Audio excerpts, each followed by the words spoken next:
নাকের কাছে ডিমের ঘ্রাণ ঠিকই চলে যায়। সেই গন্ধ শুকে শুকে দুষ্টু পাজি শিয়াল সেই ডিমের কাছে চলে যায়। আর সেখানে গিয়ে সে দুষ্টু পাজি শিয়াল দেখে যে বড় বড় 4টা ডিম আছে। এই দেখে দুষ্টু পাজি শিয়াল খুব খুশি হয়ে বলে, ওরে বাবা রে, এত বড় বড় ডিম!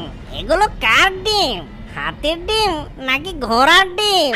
আচ্ছা, যাই হোক না কেন, আগে এই ডিমগুলো খেয়ে নি। আমার মনে হয় এই ডিমগুলো খেতে অনেক মজা হবে।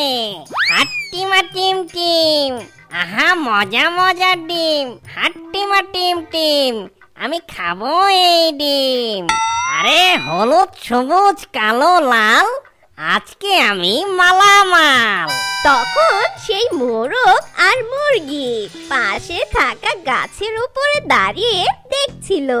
তখন মোরগকে মুরগি বলে, ওই দেখো, শিয়ালটা আবার চলে এসেছে। এই, আওয়াজ করো না, চুপচাপ দেখে যাও। এত বড় ডিম এখানে বসে খাওয়াটা ঠিক হবে না। একটা কাজ করা যায়, সব ডিমগুলো নিয়ে আমি জঙ্গলের একদম শেষে চলে যাই। এরপর সেই দুষ্ট পাজি শিয়াল সেই 4টা ডিমকে শিয়াল ঝুড়িতে করে নিয়ে জঙ্গলের ভিতরে চলে যায়। আর সে একটি ঝোপের আড়ালে বসে পড়ে। তখনই গডজিলা সেখানে চলে আসে। আর গডজিলাটা তার গুহায় এসে তার নিজের ডিমগুলো খুঁজে পায় না। তখন বলে, কার এত বড় সাহস যে আমার ডিমগুলো নিয়ে যায়? জঙ্গলের যেথায় থাকুক না কেন, ওকে আমি খুঁজে বের করব। এ কথা বলেই গডজিলা চলে যায় জঙ্গলের ভিতরে। তার নিজের ডিমগুলো খুঁজতে লাগে। আর কিছু দূর যেতে না যেতেই গডজিলা শিয়ালের আওয়াজ শুনতে পায়। হাট্টিমা টিম টিম, আমি খাবো এই ডিম। এখন আমি কোনটা খাবো?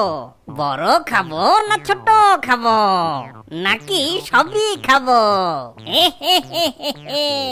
এরপর সেই দুষ্ট পাজি শিয়াল সেই ডিমগুলো চাটতে লাগে। আর ঠিক তখনই গডজিলা সেই দুষ্ট পাজি শিয়ালের পিছনে এসে দাঁড়িয়ে বলে, এই শিয়াল! আরে কে রে?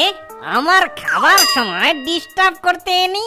আগে ডিমগুলো খেতে দে, তারপর তোর সাথে কথা বলবো। এই বলে দুষ্ট শিয়াল যখন ডিমগুলো খেতেই যাবে, ঠিক তখনই